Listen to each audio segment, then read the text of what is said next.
I'm so pleased to introduce Grow Johnson County to Master Gardeners. This hunger relief and educational farm program in Iowa City started in 1998.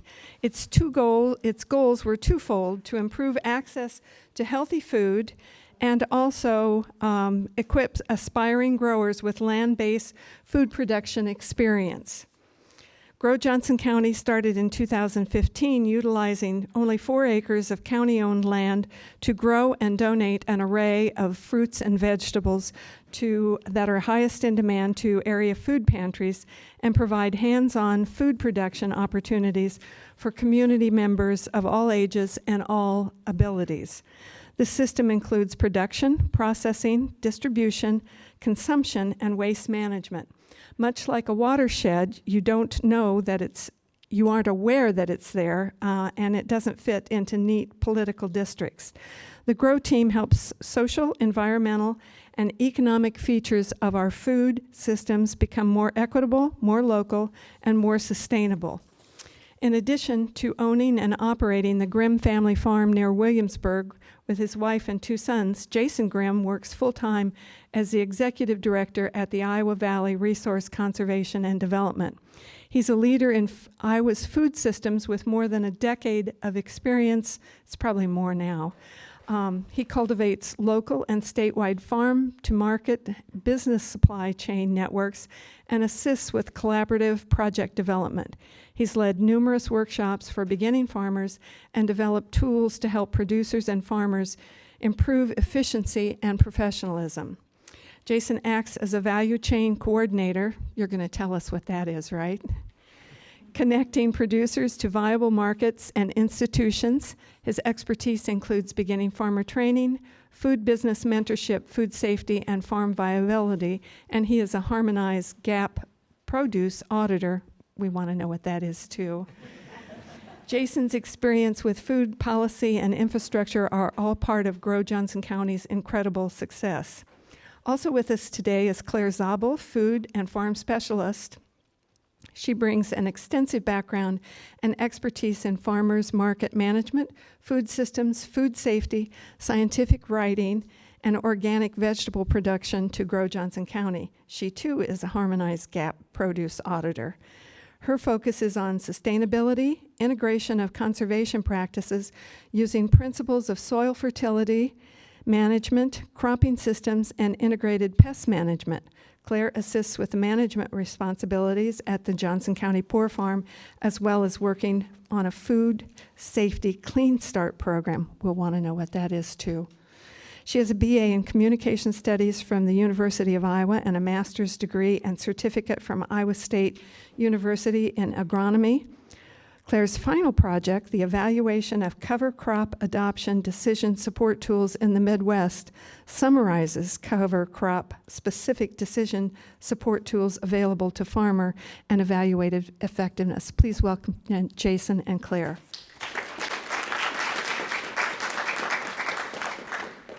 Thanks, Linda, and make sure you ask us if we forgot to say what a few of those things are, because we may not cover them. Well, I think our presentation is going to be a little bit different than the previous two, but both of your presentations were great. I wish I would have been here right away because I was scrambling to take notes when Tyler was talking. So, and thanks, Linda, for inviting us. I know you've had this plan for several years already, and we're finally here. So, and spring is almost here, which is scary in my opinion right now.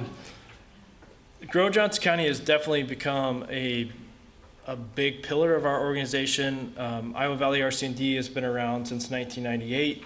We're based in Amana, but we call the historic poor farm our second office as well, especially during the growing season.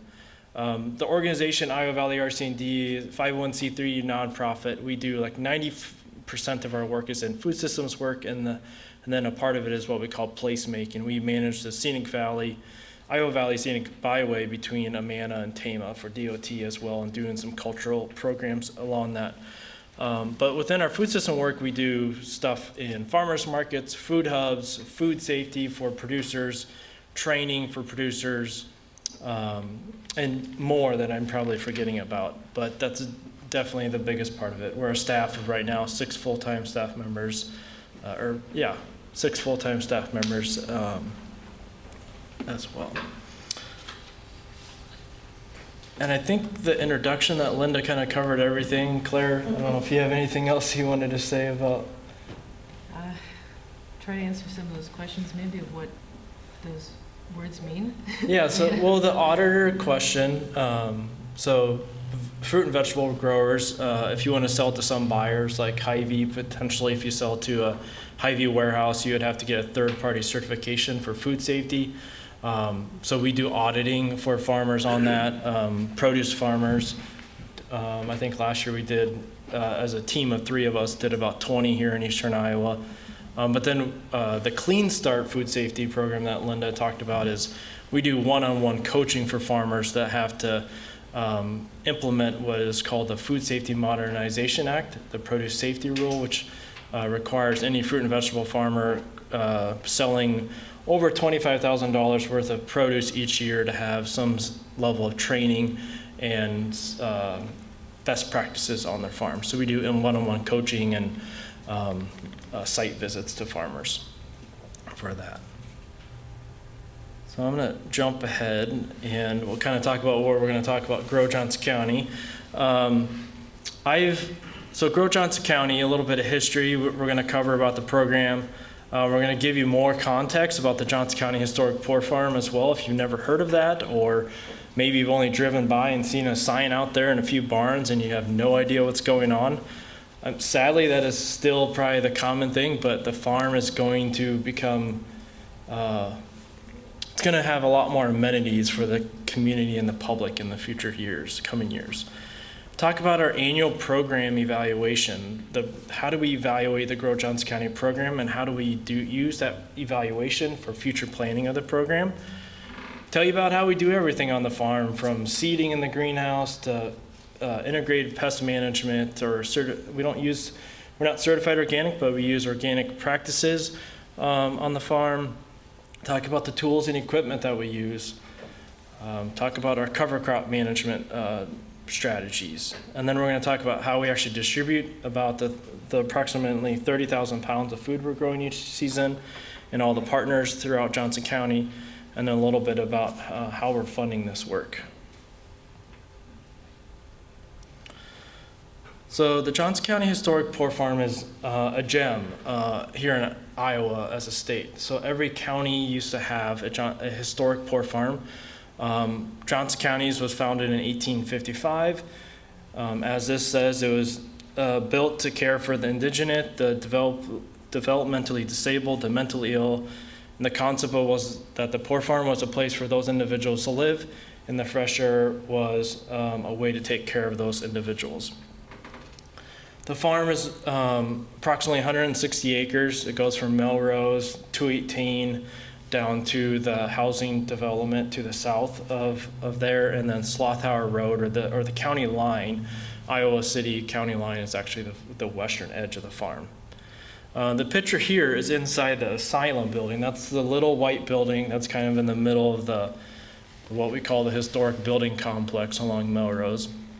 This is where people lived. That building actually used to be closer to Chatham Oaks over by Melrose, and was moved to the current location, but people lived in these wooden jail cells in 1855. That was only for a couple of years before they built where Chatham Oaks, that's kind of the orangish brick building that's along Melrose. There was a predecessor building that was built in that location, but this was the first form of housing.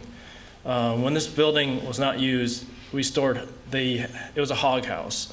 And so it's kind of sad that people could live in a building and then it could still be used for hogs. So it's pretty sad that the building was designed that could do both purposes.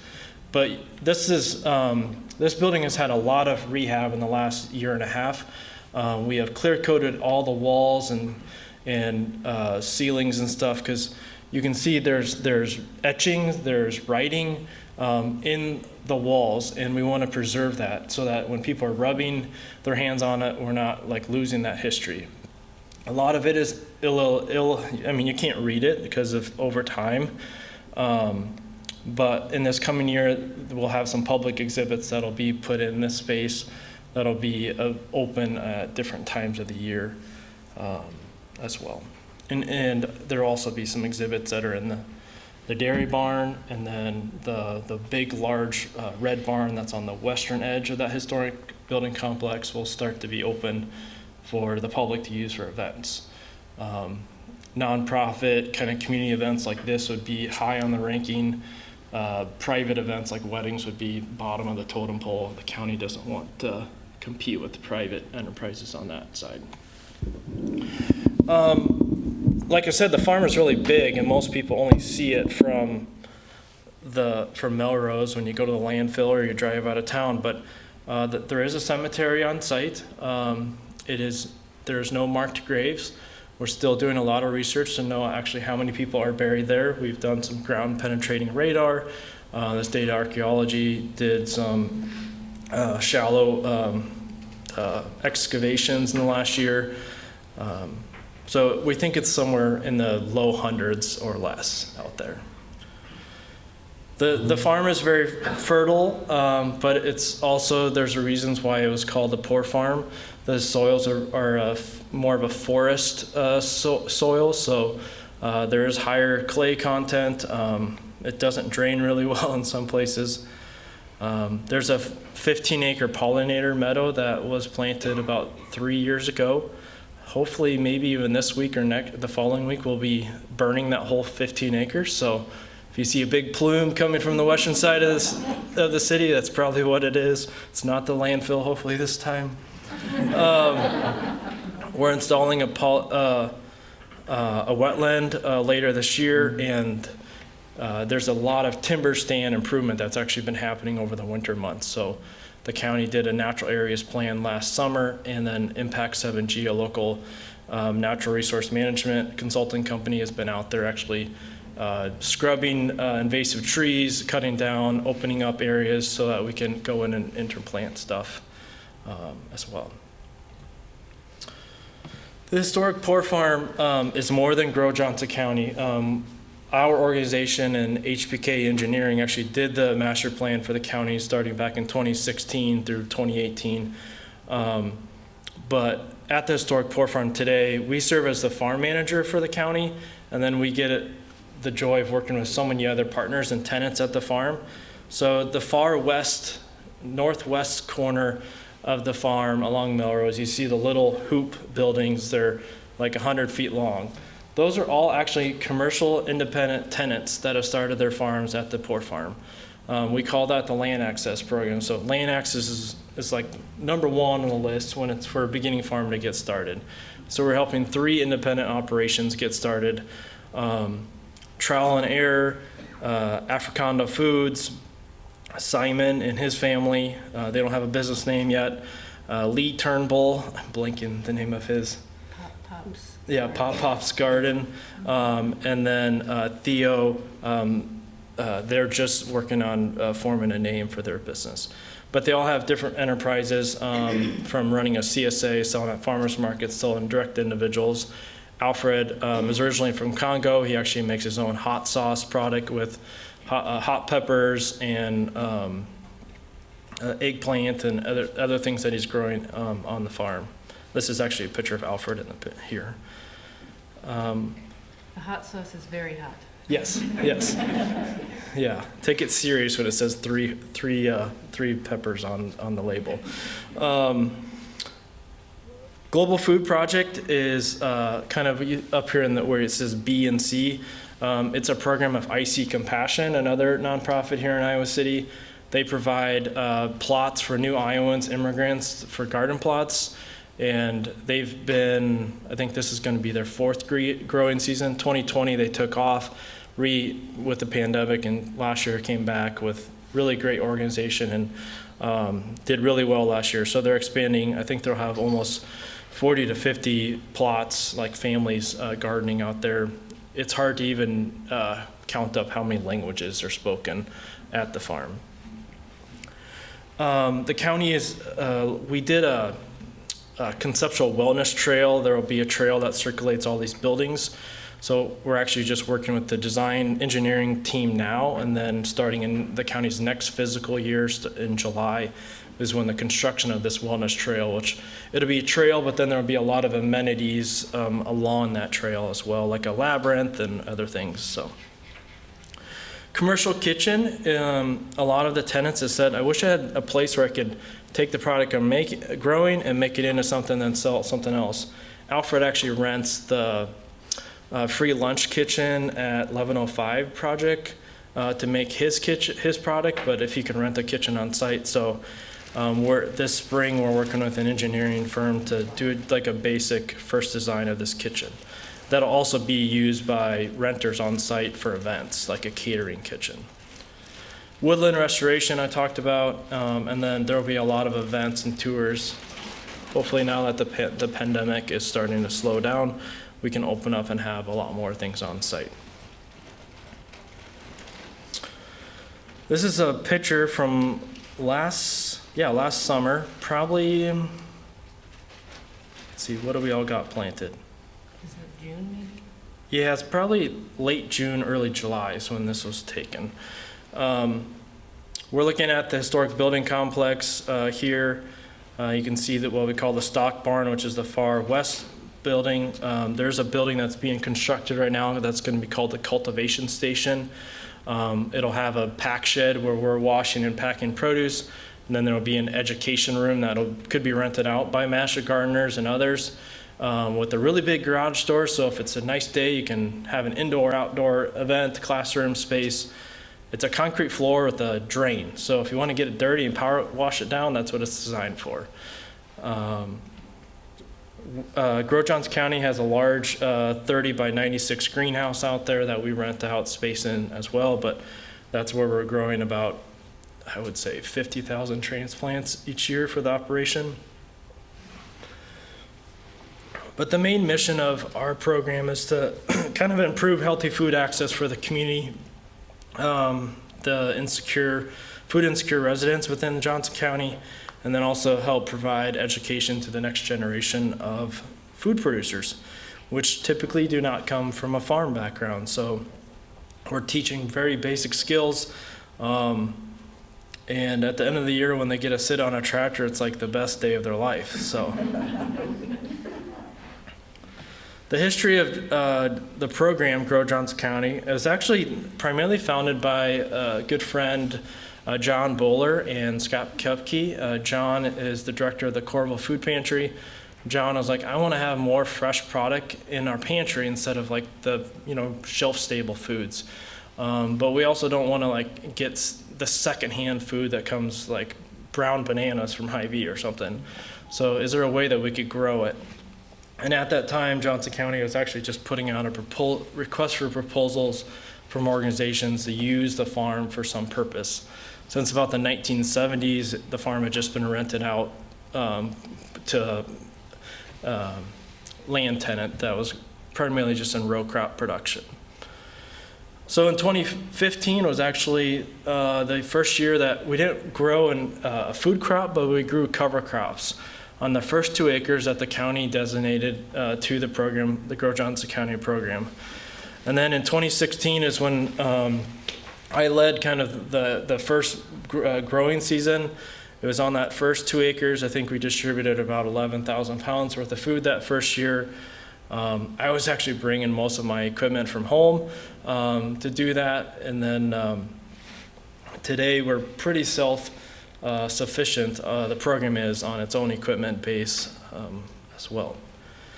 2017, we expanded to 4 acres. 2019, we built a large greenhouse. We're actually working with Kirkwood Community College, growing all of our transplants in the greenhouses on campus in Cedar Rapids. You learn really quick that you can't transport transplants easily. They don't stack. So Wellmark Foundation gave us a grant, and we put up this large greenhouse, and now we're a lot more efficient on our transplant production. And then 2020, we expanded to 5 acres. This year we'll actually be closer to almost 6 acres, approximately. Some basic, how we're using the greenhouse. So we primarily grow all of our transplants. We used to buy all of our onions from Texas from bare root transplants. which are very expensive. So now we're on our third year of growing our own onions, and so we're just about done seeding about our 20,000 onions that we're planting here as soon as in early April. And then, yeah, we use a greenhouse also to cure onions and winter squash, and then we grow tomatoes and basil. So these are when tomatoes and the basil were pretty young yet last summer. And we didn't actually have a good slide of this, but we have an apprenticeship program. So we have typically 2 to 4 paid apprentices that operate kind of from middle of May until the end of the season when we can't be there anymore. It's just too cold to do anything. And so this is a Luna, one of our apprentices last summer harvesting. So we're very, like I said, we're growing this food for the community, and we want to be conscious about what foods we're growing. We originally did a lot of surveys with all the pantries and meal programs within Johnson County, and they told us things not to grow. Like every gardener is bringing the baseball-sized zucchinis, their extra tomatoes. Like don't grow any zucchini. The first year I grew cucumbers, and they told me to stop because I was bringing too many cucumbers, and they already got. But what we felt like, we're asking the staff at the pantries, the people that were stocking the shelves, they weren't the ones actually eating the food. So we really believe in what some people use the term of food sovereignty. So people having the right to choose the food that they're getting from the pantries. Even though they're going to the pantry to get food when they need it, they should still have the choice of the food that they get and not just what's there. So in 2020, we implemented, I guess we called it a pilot then, but we were trying to implement a new system. So we called this Voice Your Choice. So I think we have 3 of these stands. This is an iPad that we move these around to all of our partners, primarily from like December through January, February. We still have one of these out, I can't remember where. So when clients are going to these service providers, they're filling out this survey. 2020, we had our first response of 165 people took this while they're getting services at the agencies. And then this year, we're actually establishing what's called a community advisory board. So these will be actually 10 individuals that are represented across these partners that are actually the individuals that are coming to receive food or other types of assistance, not staff from these organizations. They're going to be the ones that are telling us, like, grow more of this. Can you distribute this? Like, what about prepared foods? Like, should we do some other style of distribution model?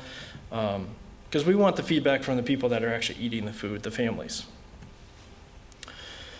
We also believe that you should be able to respond to these questions in the native language that you speak. We have a very diverse community in the county, so there are 7 languages that this survey can be taken in. It's 3 questions.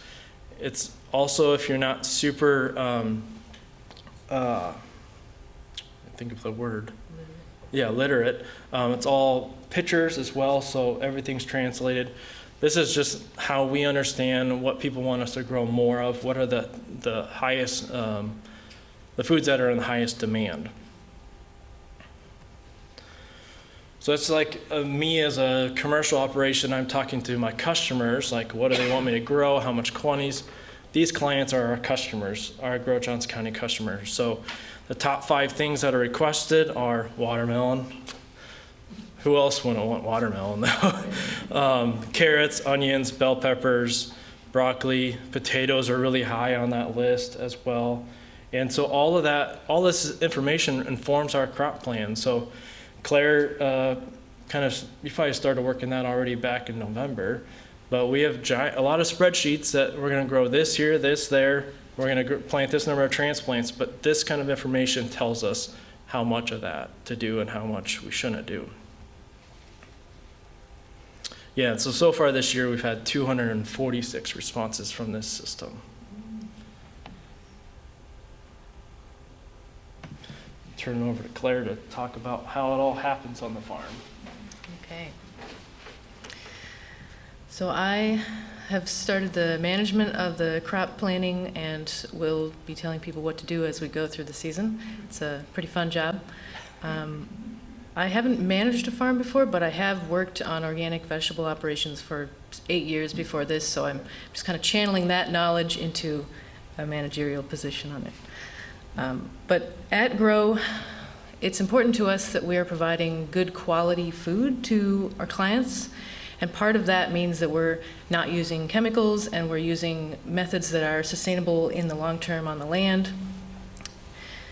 So part of how we do that is creating habitat in less productive areas of the farm. So instead of just tilling it all up and planting everything we can, we are implementing other strategies. So we have 3 beetle banks, which provide habitat for beneficial ground beetles. So these are just long strips that go along in different areas of where we have our fields laid out so that we have habitat close by where we're growing our crops.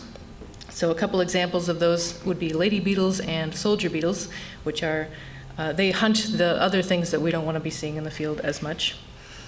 We also have, as Jason mentioned, a 15-acre prairie reconstruction, and that serves as a habitat, again, for pollinators and also some of these beneficial beetles. And that helps us out because bees are necessary to keep growing crops. So we want to have a home for them nearby. We also interplant some flowers into our crop rows so that, you know, the pollinator meadow is close by, but these flowers are even closer and bring the bees in and help us that way. And they're really pretty to look at, so it helps our quality of life out there as we're pulling weeds and doing other activities in the field. And then this year we're going to add a bat house. I don't know where we're going to put that yet, but we will have a little habitat for the little brown bat, which is an endangered species. We also try to reduce erosion by keeping the soil covered as much as possible. So 90% of all of our crop fields are planted to cover crop. You know, it varies a little bit from year to year because if it's too wet at the end of the season or the timing doesn't work out with the weather, we can't always get the crop planted, but we try our best. We also use leftover city leaf mulch. They bring it out to the property and we spread that in any field that we can just to add more organic matter and to keep everything covered. We use it in our garlic field actually as just a very thick mulch, maybe 4 to 6 inches of it, so it's pretty thickly spread on there. We also keep all of our fields in the same position each year, so we have permanent driveways and walkways between them, so that grass stays there and serves as a place where filtration into the soil can happen, and we're not increasing compaction in our fields more than we need to because we're driving next to them where we're trying to grow our crops. So I wanted to talk a little bit about organic vegetable production. We have 5 acres, or actually more like 6 acres this year. And what that means to us is that we're farming in a way that nourishes the land, ecosystems, our neighbors, and our community. And part of how we do that is with integrated pest management. So in this approach to pest management, the first step is to create prevention methods through supporting an ecological system. So we have the prairie, the beetle banks. Other methods would be to use trap crops, so you're planting something that is a little more desirable to your pests, and then they'll go to that first, and maybe leave your desired crop alone. We also use rotation, so we try to reduce disease and pests by, we grow a certain type of crop in one area, and then we try to move it as far away as we can the next season, or for a 3 to 5 year period, depending on how much space you have, just to remove the food source for those pests. We also, as a last resort, so part of integrated pest management is you do all that stuff first, and it's going to take care of a large portion of your problems, but then as a last resort, we can use organic approved pesticides. So those are different than your average pesticides because they are not petroleum based, and organic pesticides tend to be naturally derived, and they don't last as long in the environment. So they'll break down within 12 to 24 hours, whereas the petroleum-based products will be around for a long, long time. We also don't use synthetic fertilizers. The issue with those is that a lot of farmers put too much of those in the field, and then the rain comes and can wash it down into the surface waters, or it filters down through the soil profile into the groundwater if there's just too much for the soil to hold. So we avoid those. Weed control in organic production is a pretty sore point. It's a lot of work. A lot of it's just going in there and hand pulling, but that's not very efficient for 5, 6 plus acres. So a pretty common method is tillage. It is effective if you time it correctly. And there's something called stale bedding, where if you till the top inch or two of soil right before you're going to plant, then you've killed that first flush of weeds, and then you have less stress against your crop when you're planting. But it's very destructive. We also can use plastic mulch, and that has its pros and cons. One of the big cons is that you have to throw it away at the end of the year unless you're really careful about not letting it get holes in it, which is very difficult. And then also cultivation is a method. So we have tractors and equipment that we use for this to make it go faster. But again, as things are growing to a certain point, they get too tall. But while they're early in their growing stage, you can go through with some teeth, metal teeth that go through and just kind of scrape off those weeds as close as you can to your crop without destroying it, but accidents happen. We are starting to move a little bit into no-till because it has a lot of benefits for soil health. And we had a pretty successful experiment last year with 2 fields, although we learned that if you plant vetch and don't get it killed in the spring, it'll come back and compete pretty strongly with the crops. So we won't be using that again in our mix, but rye has been a very successful cover crop. So cover crops are pretty important.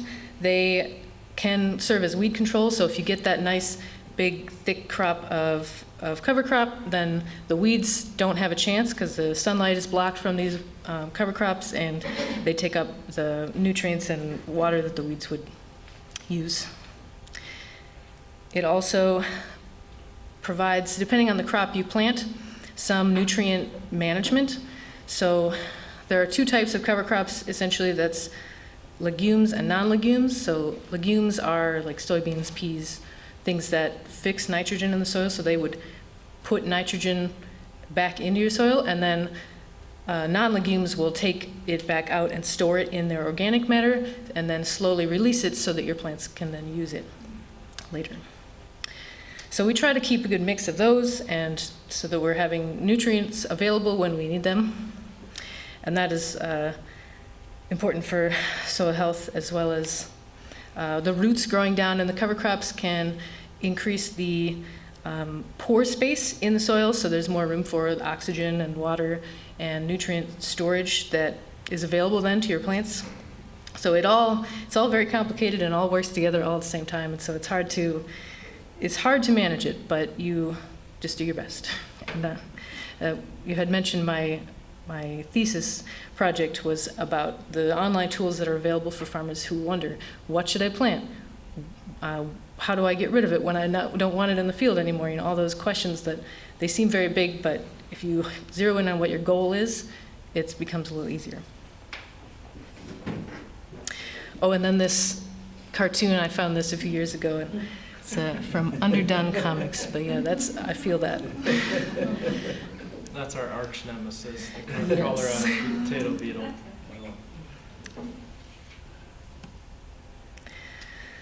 So here we have a list of the major tools that we use on the farm. So we have a nice John Deere tractor it's newer, so it's reliable. It's important that it starts when we get there in the morning and not 2 hours later when we've messed around with it. We also have an International 656 tractor. That one's a little less reliable, but it's all right. It does the job eventually. And then the Case 256, we have a belly-mounted cultivator set up on this one, so that's the one we're running through the fields as we go to get rid of some of those weeds, as many as possible, because if we don't get them with the cultivator, then we have to go and hand weed them, and that just takes forever, so we don't want to do that. We also have a BCS. What does that stand for again?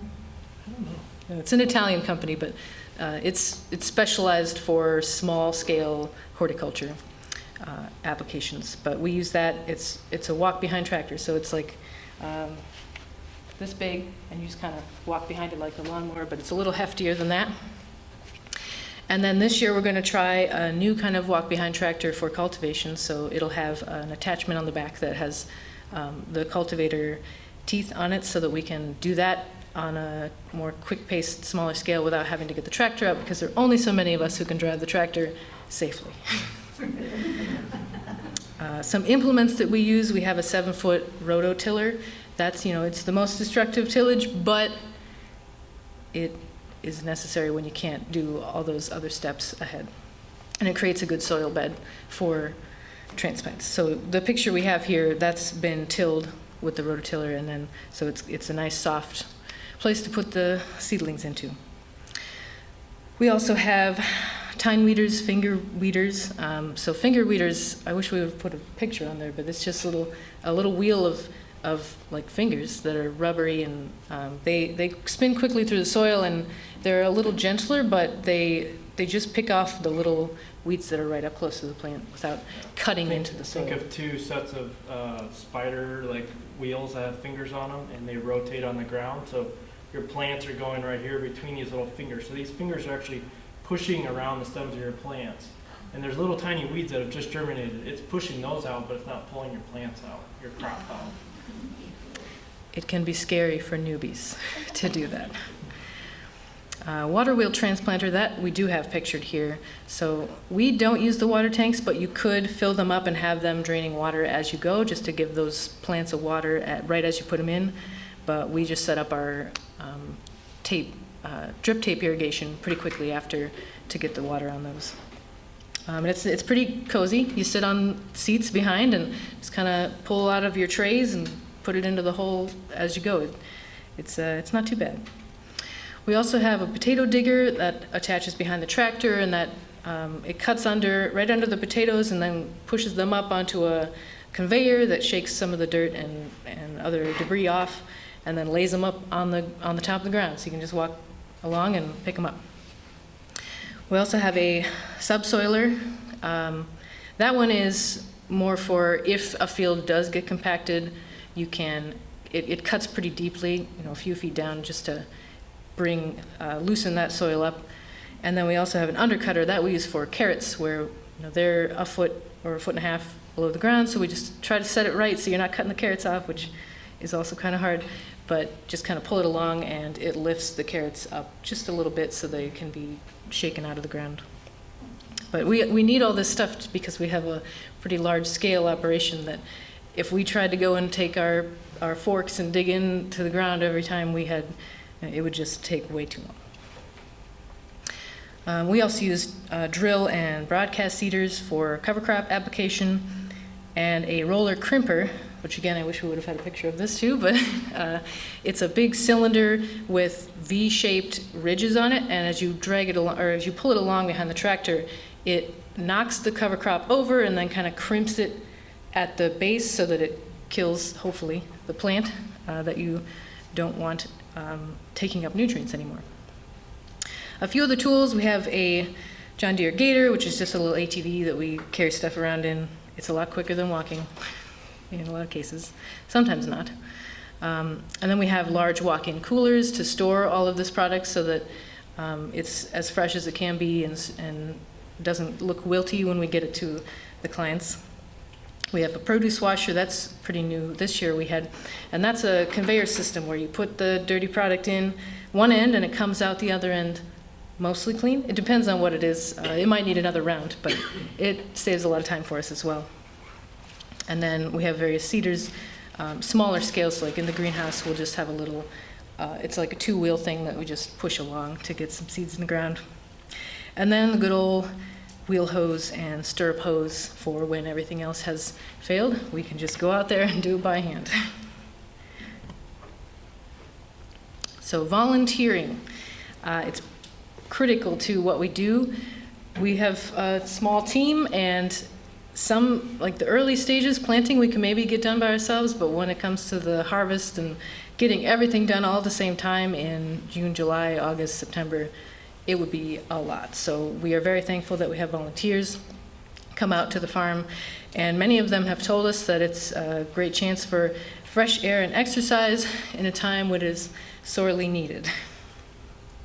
So we try to keep everybody safe, and we do that with frequent hand washing, daily cleaning practices of surfaces that are frequently touched, and that's for not only pandemic related things, but also food safety in general. And as you heard, Jason and I are both food safety auditors, so we have an eagle eye for that sort of thing, trying to keep everything clean and reduce the chance that it could be contaminated with some microorganisms. So during the pandemic, we found a model that really works for us. So it used to be more just show up when you want to, and that'll be fine. But it was really nice to have people who regularly showed up and committed to 10 to 15 hours a week. Monday, Wednesday, Fridays in the morning, 8 to noon are our distribution times every week during the summer. So it's pretty important that we have help during that time. But there are a few other things to do here and there.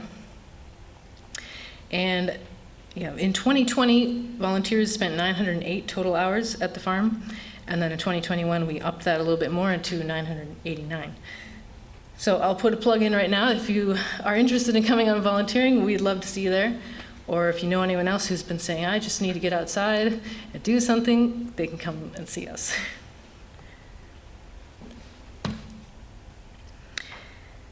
So a little bit of a snapshot into production. So you had said 11,000 for the first year of production. Well, now we've brought it all the way up to 32,820 pounds of fresh produce provided to all of our 15 partner agencies last year. And you can see by the numbers things, we grew almost 8,000 pounds of potatoes. We had quite a bit of squash, onions, pumpkins, and garlic cured in our greenhouse, and a lot of watermelon and carrots. So we tried to really ramp up those crops that were requested by our clients. And many different vegetable varieties. It would take a long time to name them, so I'm not going to, but it's almost everything you can think of, minus the things that the pantries are getting too much of. So these are some of our partners. Actually, I hope it's all of them. Might be all of them. So table to table is pretty important. They come and pick up things from us every Monday, Wednesday, Friday, and then take that to where it needs to go. So they're pretty strong, critical partner. And then, of course, everybody that we distribute to, we try to get everyone's voices involved and send what is needed when it's needed. It's a work in progress. We're trying to, send too much of one thing one week, and then we didn't want that much, so we'll try to adjust that. But every season we get a little better at it.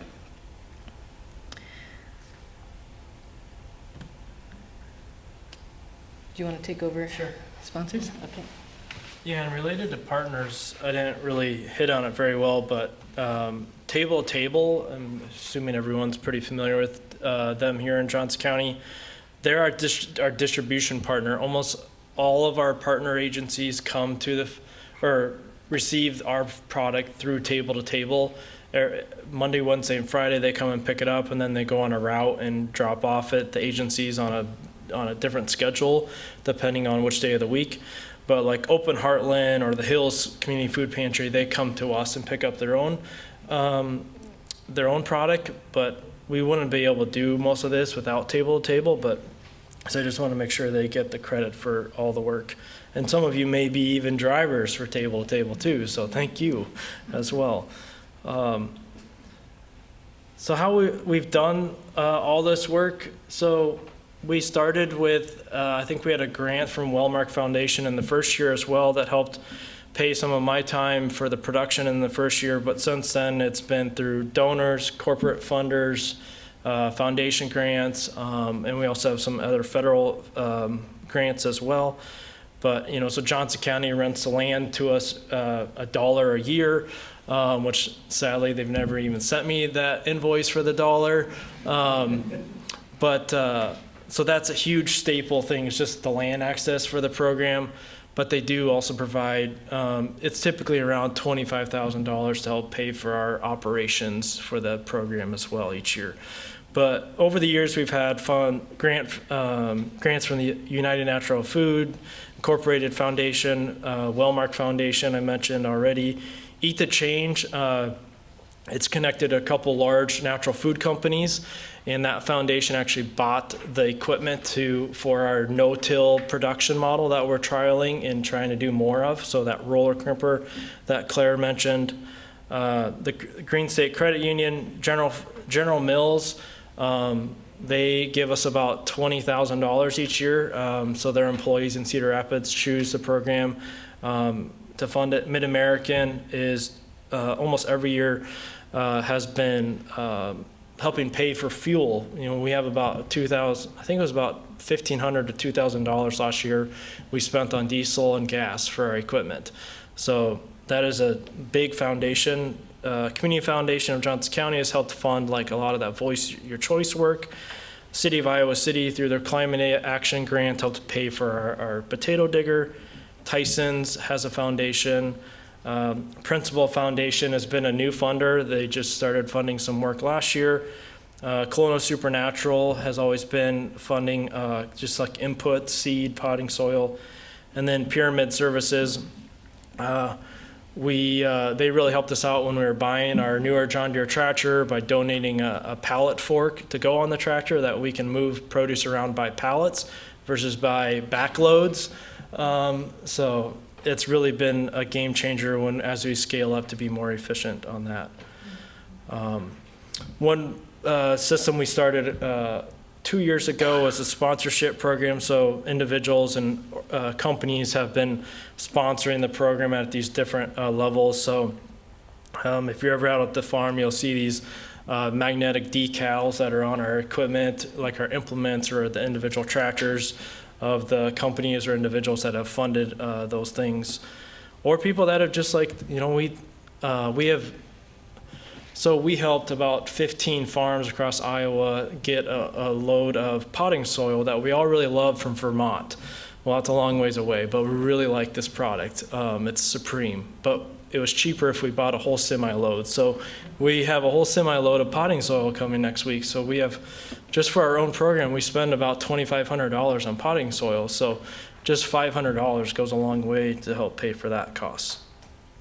And I think our seed costs, our seed this year will have close to an acre of potatoes, and that seed is going to cost us about $1,500 just for the potato crop. So as well, and Claire's busy ordering seed at least almost every week, it seems like still. Hopefully it's winding down now. Yeah. I wanted, before we kind of turn into questions here, I wanted also to mention, you're the lucky ones. This is not really the real pretty version, but this is like fresh off the press of our annual report for the program that we'll be getting back from the printer next week. That'll go to the public, but I brought a bunch of copies for anyone that would like a copy of that as well. We highlight a lot of the stuff that Claire and I have talked about, but there is a really great case study of the no-till production work that we've been doing in here, and you can really see. So we had a quarter-acre field that has not had any kind of tillage on it for more than 365 days, and it's had some kind of growing plant in that field since that time too. So there's a little case study of that if you're interested. But if you want to just see more about the program, we do a really good job. I have to give our staff member Julia a lot of credit for social media work that she does, except for the reels on Instagram that she's started to make us all do. Bonnie would know that really well because she got suckered into it. But we have really good social media on Instagram and Facebook. If you just want to see what we're doing or see the people that are doing the work as well. And our website is a great place, especially if you would know someone that's interested in our apprenticeship program where applications are due at the end of the month, right? So it's a 20-hour per week position with classroom, kind of on-farm classroom, and then on-farm hands-on education as well. So, and then this is a picture of one of our summer cover crops. This is sorghum Sudan grass, cowpeas, and sun hemp all mixed together. Sorghum Sudan grass smothers out anything that's below it because it grows so fast and gets so tall and thick. Cowpeas is producing nitrogen, and so is sun hemp for the next year's crop. So that field, not exactly that one, but that field is going to be onions this year, where we had that cover crop last summer, and also a little bit of garlic. So it's producing the nitrogen for that next crop. So we're not putting any kind of synthetic nitrogen on top of that field. Yeah, we'll open up to questions now.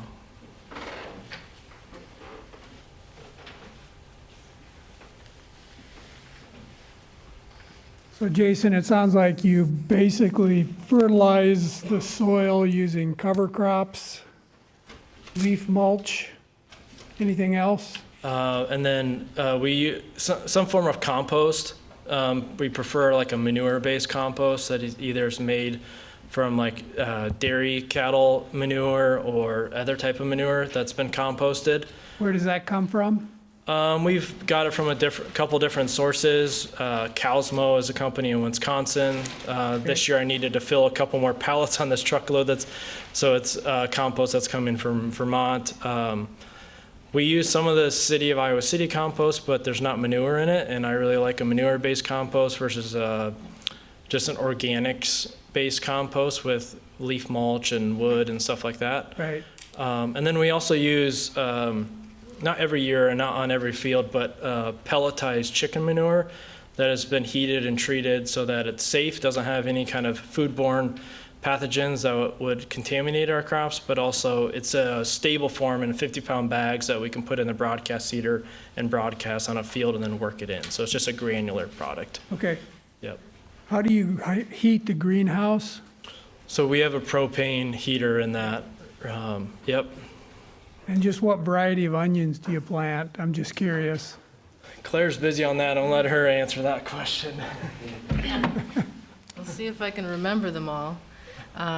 This year we've got Sierra Blanca, which is a white, large bulb onion that it doesn't store very long, but it's more a sweet variety. We have Expression, New York Early, Rosa di Milano, which sounds very exotic, but Blush, and Amber. We're trying Amber this year, but yeah, some of those we know, like Sierra Blanca performs well, New York Early performs well. We try to keep a mix of yellow, white, and pink, red onions. And what's your rotation cycle like? I know you try to rotate. Do you have a specific system that you use, or in terms of rotating crops and? Not exact science. I think the biggest thing that we're trying to get the biggest span in years from field to field is so there's the brassica family, so cauliflower, broccoli, kale, collards, all that. There's a lot of diseases that can be like fungal diseases that can live in the soil. So if we can get 3 years to 4 years before that crop will come back there, that's our primary thing. But like crop rotation, I mean, we're thinking fertility, but we're also thinking what was there prior, so that like onions, I'm a little worried right now. We usually don't want to have a lot of biomass on top of that soil, but that's where we had this big cover crop, and I didn't get it worked into the soil last year, so it's all sitting on top of the ground. So I'm worried about getting that all worked in and chewed up a little bit before we plant those, because otherwise the worms are going to love all that biomass that I work in the soil, and they're also not going to know what's a piece of sorghum Sudan grass cover crop and what's an onion. They're going to eat both of them if there's too much of that. So, because we have a lot of earthworms because of the practices. There's pros and cons, but yeah, we're also thinking of is it a spring crop, and what kind of cover crop is there prior to that, or if it's like the no-till fields. We don't plant our squash and our melons till about the middle of June. because we like the first flush of cucumber beetles and squash bugs to go somewhere else, someone else's farm, and then we plant those. So we didn't use any insecticide or pesticides on our squash and melons last year, and we had more than almost 3/4 of an acre of those crops. But we have to time that to making sure the right cover crop is in front of that so we can do the no-till thing. So it's mainly around the crop. The crop rotation is really based on the season, each crop family, but the brassica family is the one that we're trying to move the most. Yeah. And do you do a spring planting as well as a fall planting? Do you do a second fall planting? Yeah, we do multiple successions. So we do a big cabbage, broccoli, cauliflower crop, and then we do another planting in late July, early August. Right. I'm only doing cauliflower in the fall Yeah. this year. Fall is a better time for cauliflower and red cabbage, I hear, so I'm doing red cabbage in the fall as well. Thank you. I love fall gardening because the weeds know not to grow anymore, the bugs are going dormant or dying, and it's cooler. There's no insect problem in the fall. It's awesome, yeah. July is worse.